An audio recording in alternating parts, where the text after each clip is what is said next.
अध्याय 7। अव्यक्त में प्रवेश करने के द्वार। अपने शरीर में गहरे उतरना। मैं अपने शरीर के भीतर शक्ति महसूस कर सकता हूँ, विशेष रूप से भुजाओं में, पैरों में, लेकिन जैसा कि आपने पहले बताया है, मैं और गहरे में नहीं उतर पाता हूँ। इसे ध्यान जैसा कुछ ना बनाए। इसमें कोई बहुत लंबा समय नहीं लगेगा। 10 से 15 मिनट काफी होंगे। सबसे पहले यह सुनिश्चित कर लीजिए कि आपके आसपास कोई ऐसी चीज तो नहीं है जो भारी तौर से खलल डाले, जैसे फोन या लोग। फिर एक कुर्सी पर बैठ जाइए, लेकिन कमर टिकाकर नहीं। अपनी रीढ़ को सीधा रखिए। ऐसा करने से सचेत रहने में मदद मिलेगी। ध्यान के लिए अपनी पसंद का कोई आसन, कोई मुद्रा चुन लीजिए। यह सुनिश्चित कर लीजिए कि आपका शरीर शिथिल है, तनाव रहित है। अपनी आंखें बंद कर लीजिए। कुछ गहरी गहरी सांस लीजिए। महसूस कीजिए कि आपके पेट के निचले हिस्से में सांस आ जा रही है, जैसा कि आमतौर पर होता भी है। ध्यान से देखिए कि अंदर आती और बाहर जाती सांस के साथ यह किस तरह थोड़ा फूलता और फिर थोड़ा सिकुड़ता है। फिर अपने शरीर के समूचे ऊर्जा क्षेत्र का बोध कीजिए।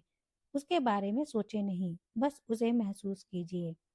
ऐसा करने से आपके मन में गई हुई आपकी चैतन्यता वापस आपके पास आ जाती है।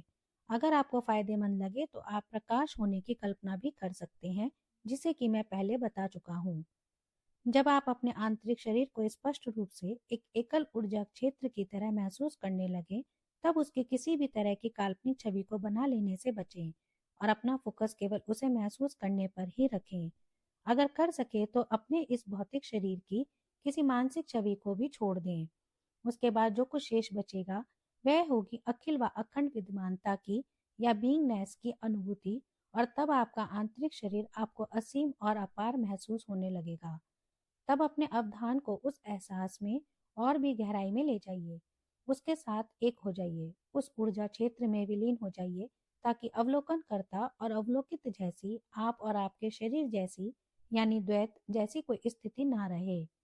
ऐसी अवस्था में आंतरिक शरीर और बाहरी शरीर का भेद भी मिट जाता है, और इसलिए आंतरिक शरीर जैसा कुछ नहीं रहता है। अपने शरीर में गहरे उतर कर आप शरीर के पार चले गए होते हैं। विशुद्ध बीइंग के इस राज्य में तब तक रहते रहिए जब तक आप सहज सरल महसूस करें, और फिर इस शरीर के प्रति, अपनी श्वास प्रश्वास के प्रति, अपनी ज्ञानेंद्रियों के प्रति सजग होते जाइए और अपनी आंखें खोल लीजिए। कुछ देर तक ध्यान मग्न भाव से अपने चारों ओर देखिए, यानी मानसिक रूप से किसी चीज को कोई नाम या पहचान ना देते हुए, और ऐसा करते हुए अपने आंतरिक शरीर को अनुभूत करते रहिए। उस निराकार तक पहुंचना, उसके संपर्क में आना वास्तव में मुक्त होना है। यह आपको रूपाकार के बंधन से और रूपाकार के साथ आपकी तादात्म्यता से मुक्त कर देता है। विभिन्न रूपों में प्रकट होने से पूर्व अभिन्न रूप जीवन है यह। हम इसे समस्त पदार्थों का अव्यक्त, अप्रकट और अदृश्य स्रोत कह सकते हैं। समस्त बींग का महाबींग कह सकते हैं। यह गहन नीरवता, निश्चलता व शांति का साम्राज्य है, लेकिन साथ ही आह्लाद और अत्यंत जीवंतता का भी। जब भी आप वर्तमान में विद्यमान रहते हैं, तब आप इस परम स्रोत से आने वाले प्रकाश के लिए, विशुद्ध चेतना के लिए किसी हद तक पारदर्शी हो जाते हैं। आप यह भी अनुभव करते हैं कि वह प्रकाश उससे भिन्न नहीं है जिससे कि आप हैं, बल्कि उसी ने आपके सार रूप को रचा है। ची का स्रोत।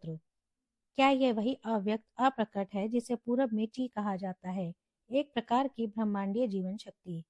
नहीं, यह वह नहीं है। यह अप्रकट तो ची का स्रोत है। ची आपके शरीर का आंतरिक ऊर्जा क्षेत्र है। यह आपके बाहरी स्वरूप और उस स्रोत के बीच एक पुल है।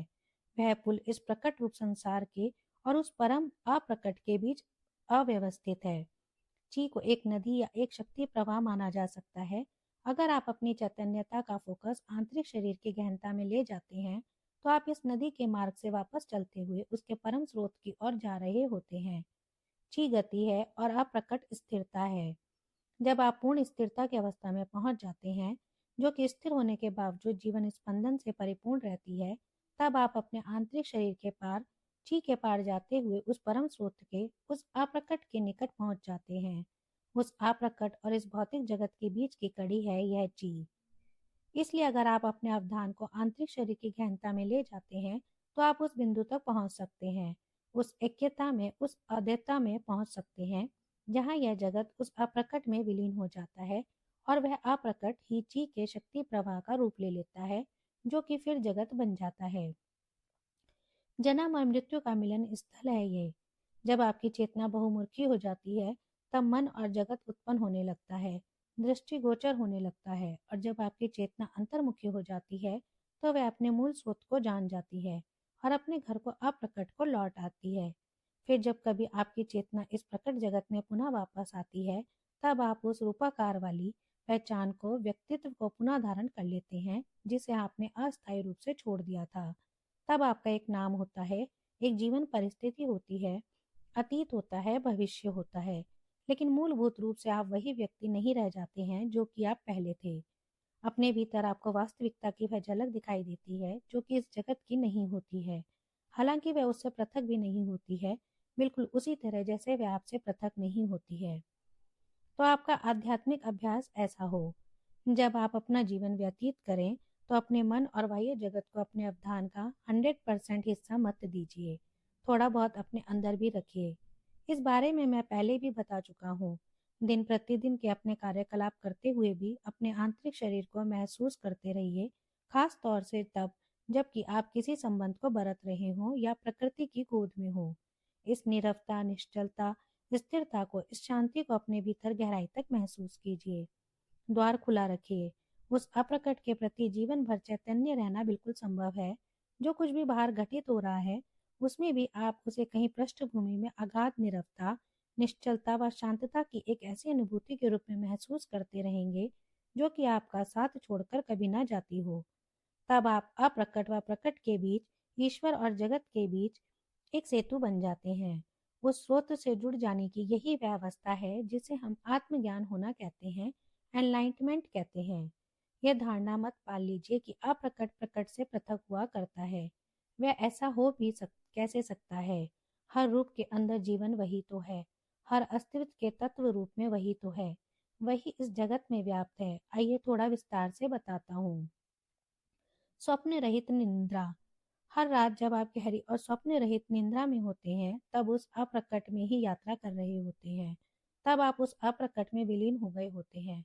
तब आप उससे वह जीवनी शक्ति ग्रहण कर रहे होते हैं जो आपको तब संबल देती है, जब आप प्रकट जगत में नाना रूपों के इस जगत में वापस आ जाते हैं। यह शक्ति भोजन से भी कहीं अधिक जीवनदायिनी होती है। आदमी केवल रोटी से जिंदा नहीं रहता है, लेकिन स्वप्न रहित अवस्था में रहते हुए आप सचेतन रूप से अप्रकट में नहीं जाते हैं। हालांकि शरीर की गतिविधियां चल रही होती हैं, लेकिन उस अवस्था में आप नहीं होते हैं। क्या आप कल्पना कर सकते हैं कि कैसा लगेगा अगर आप पूरी तरह चैतन्य रहते हुए स्वप्न रहित निद्रा की अवस्था में चले जाएं? उसकी कल्पना करना असंभव है, क्योंकि उस अवस्था में कोई समान सामग्री तो रहती ही नहीं है जिसकी की कल्पना की जा सके। वह अप्रकट आपको तब तक मुक्त नहीं करता जब तक कि आप चैतन्य होकर उसमें प्रवेश नहीं करते हैं। इसलिए जीसस ने यह नहीं कहा था सत्य आपको मुक्त कर देगा, बल्कि यह कहा था आप सत्य को जानिए और वह सत्य ही आपको मुक्त कर देगा। यह कोई अवधारणा वाला सत्य नहीं है, बल्कि यह तो शाश्वत जीवन वाला वह सत्य है जो कि किसी भी नाम व रूपाकार से परे रहता है और जिसे प्रत्यक्षता ही जाना जा सकता है, अन्यथा बिल्कुल नहीं। लेकिन स्वप्न रहित निद्रा में सचेत रहने का प्रयास मत कीजिएगा। इसमें आपको सफलता न मिलने की ही संभावना अधिक है। अधिकतम इतना तो हो सकता है कि शायद आप स्वप्नावस्था में सचेत रहें, लेकिन उससे आगे नहीं। इसे स्पष्ट और विशद स्वप्न देखना कहा जाता है, जो कि रुचिकर व सम्मोहक तो हो सकता है, लेकिन मुक्तिप्रद नहीं होता। इसलिए अपने आंतरिक शरीर को एक ऐसे द्वार की तरह प्रयुक्त कीजिए जिसमें से होकर आप अप्रकट में प्रवेश करें, और उस द्वार को खुला रखें ताकि आप उस परम स्रोत से हर समय जुड़े रहें, संपर्क में रहें। जहाँ तक आपके आंतरिक शरीर की बात है, इससे कोई फर्क नहीं पड़ता कि आपका बाह्य भौतिक शरीर बूढ़ा है या युवा है, दुर्बल है या सबल है। आंतरिक शरीर समय निरपेक्ष रहता है। अगर आप अभी भी आंतरिक शरीर को महसूस नहीं कर पाए हैं, तो अन्य द्वारों में से किसी अन्य का प्रयोग करें। हालांकि अंततः वह सभी एक ही हैं। उनके बारे में थोड़ा बहुत तो मैं पहले ही बता चुका हूँ, लेकिन एक बार फिर मैं उनका संक्षिप्त विवरण नीचे दे रहा हूँ। अन्य द्वार अब को मुख्य द्वार के रूप में देखा जा सकता है। यह हर अन्य द्वार का अनिवार्य अंग है, आंतरिक शरीर का भी। अब में सघन रूप से विद्यमान रहे बिना आप अपने शरीर में नहीं हो सकते। समय और प्रकट जगत जटिल रूप से उसी तरह संबंध है जैसे कि समय निरपेक्ष अब और अप्रकट।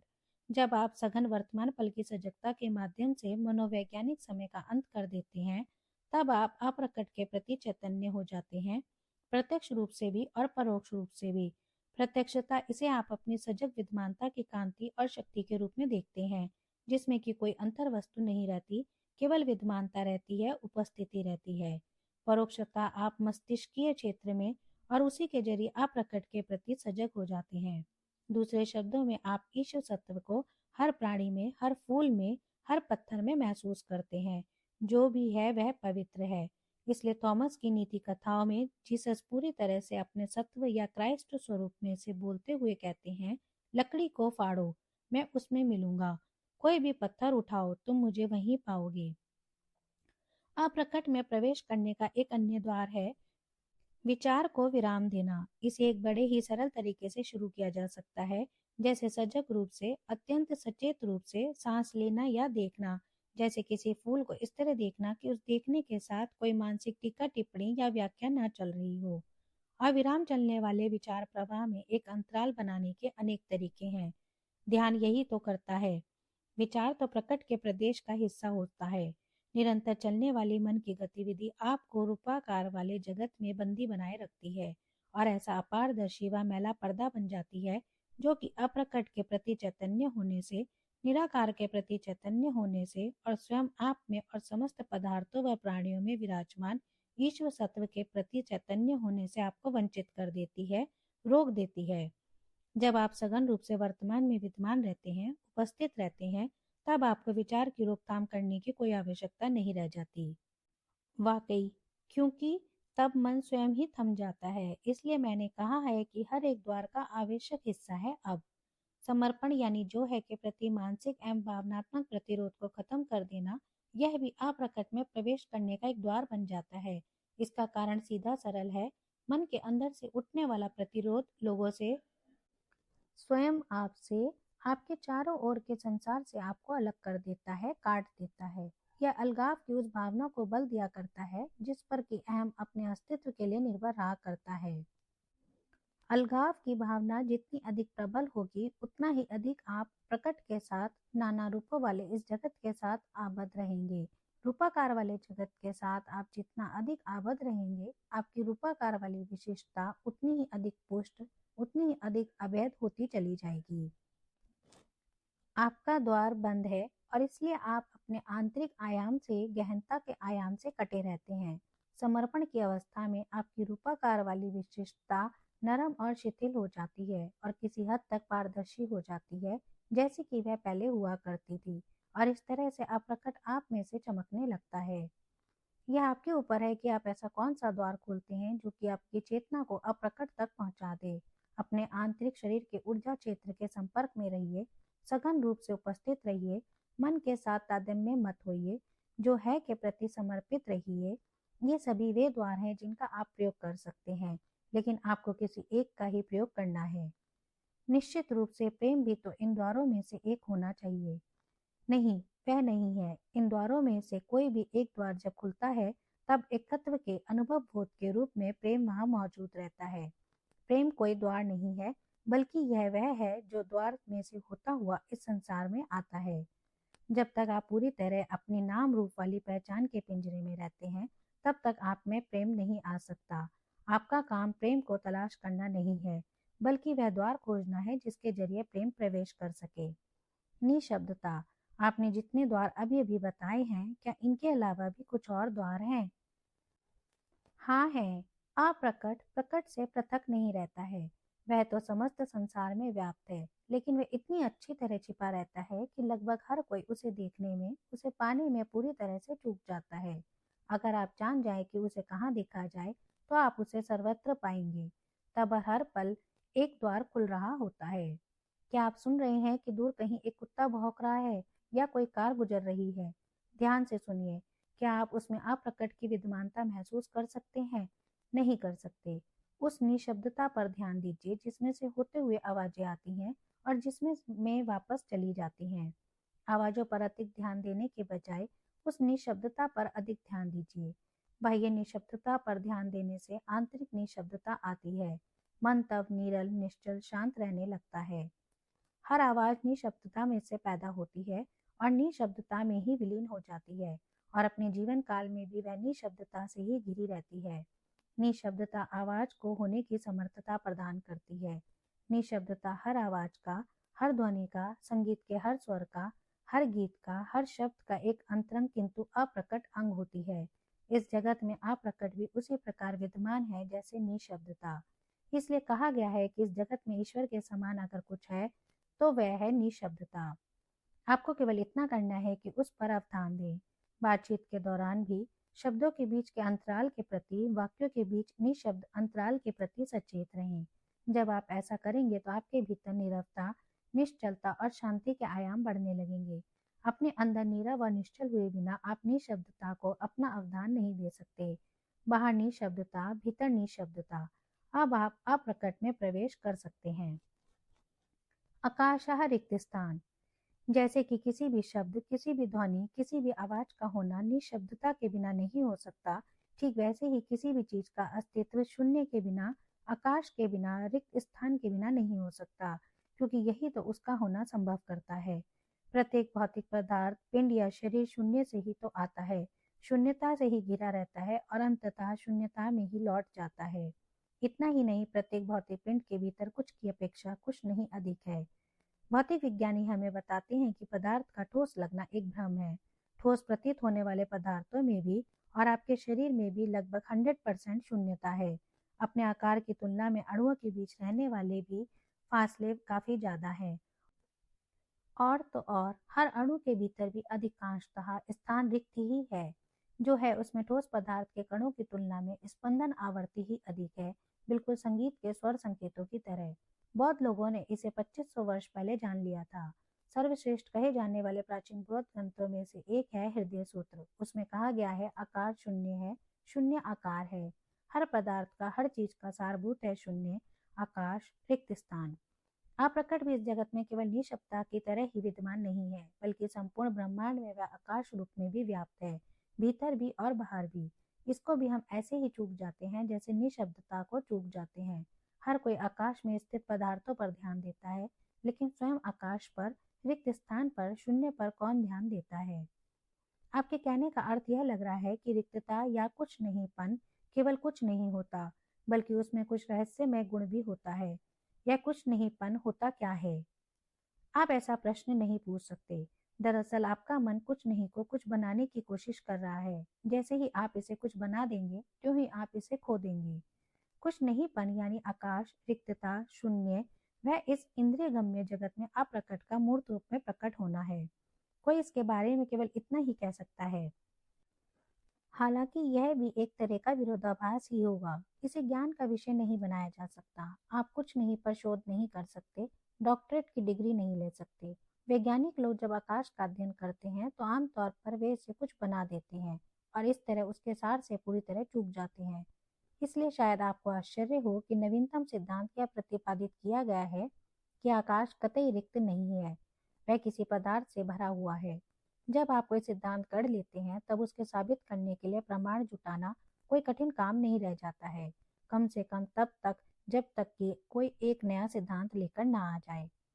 कुछ नहीं आपके लिए अप्रकट का प्रवेश द्वार केवल तभी बन सकता है जब आप इसे समझने की, इसे पकड़ने की कोशिश ना कर रहे हो। लेकिन क्या इस समय हम वही तो नहीं कर रहे हैं? बिल्कुल नहीं। मैं तो आपको वे संकेत दे रहा हूँ कि आप अपने जीवन में किस तरह अप्रकट के आयाम को ला सकते हैं। हम उसे समझने की कोशिश नहीं कर रहे हैं। उसमें समझने को कुछ है ही नहीं। आकाश का कोई अस्तित्व नहीं होता। अस्तित्व का अर्थ है वजूद का, शरीर का होना, जो कि स्पष्ट दिखाई दे। आप आकाश को समझ नहीं सकते क्योंकि उसका कोई शरीर नहीं होता, वह अलग खड़ा दिखाई नहीं देता।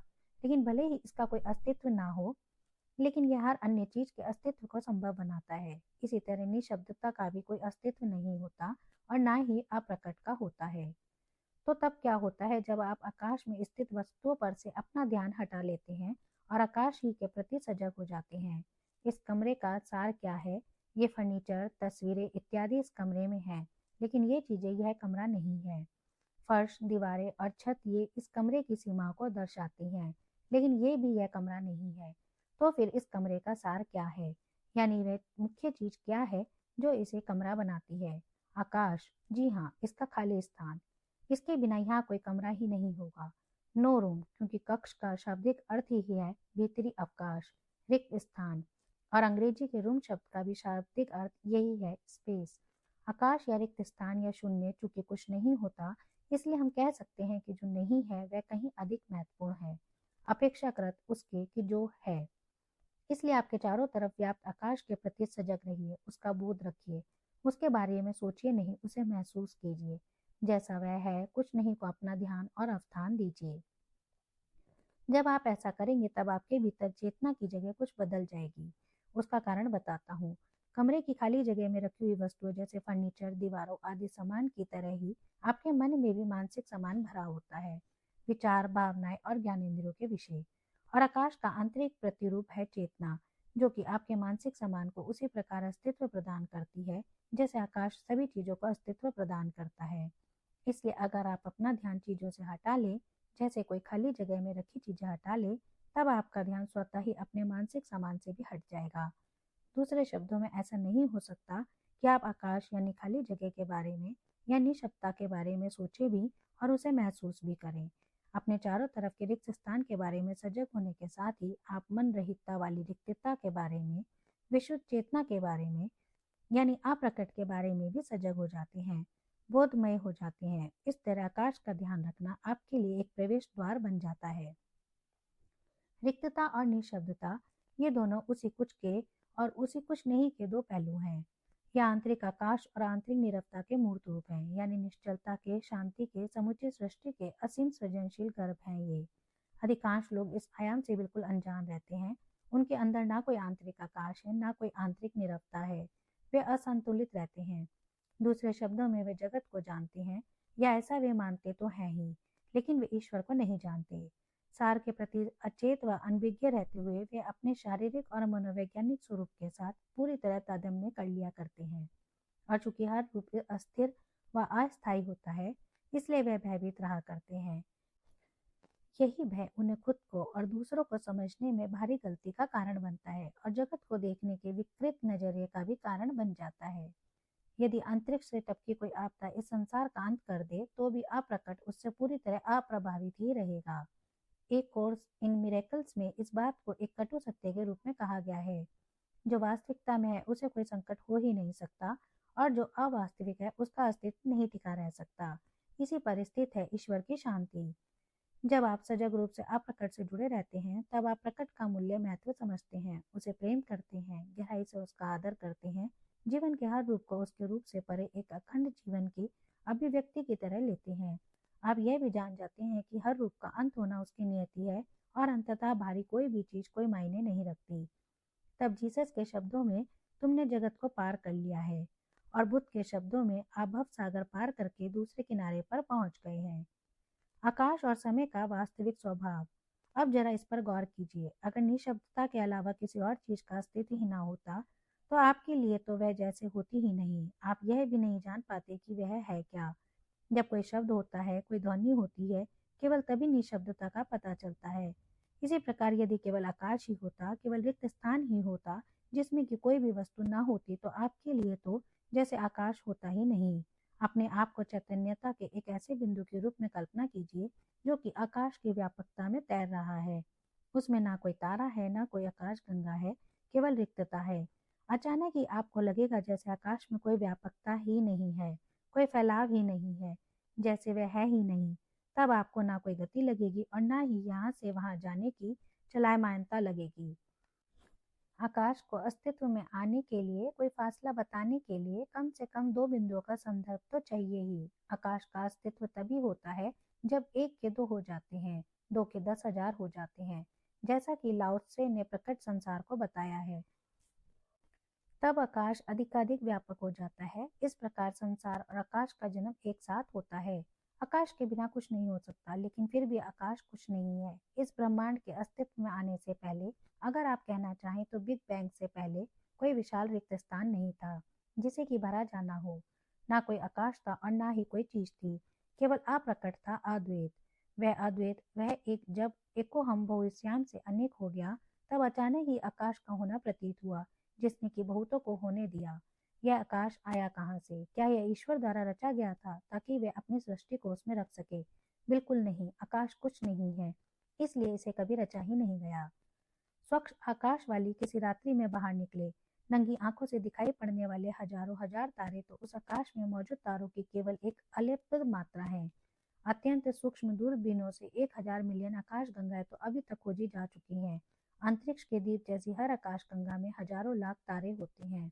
इससे भी अधिक जो बात विस्मय विभूत कर देने वाली है, वह है आकाश की असीमता और अनंतता, और इसकी वह गहनता और निश्चलता जो कि इस विशालता को होने देती है। इस बात से अधिक विस्मयकारी लेकिन मुक्त कर देने वाली बात और कोई हो ही नहीं सकती कि आकाश की विशालता और निरवता अगम्य है।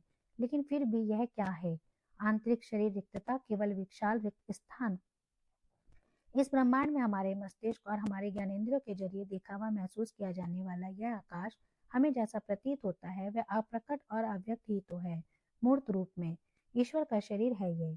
और सबसे बड़ा चमत्कार यह है कि वह निरवता और विशालता जो इस ब्रह्मांड के अस्तित्व को होने देती है, वह केवल बाह्य आकाश में ही नहीं है, बल्कि वह आपके भीतर भी विद्यमान है। जब आप नितांत रूप से परिपूर्ण रूप से विद्यमान रहते हैं, तब अकस्मात ही आपकी इससे मुलाकात मन रहित अवस्था के शांत आंतरिक आकाश के रूप में होती है।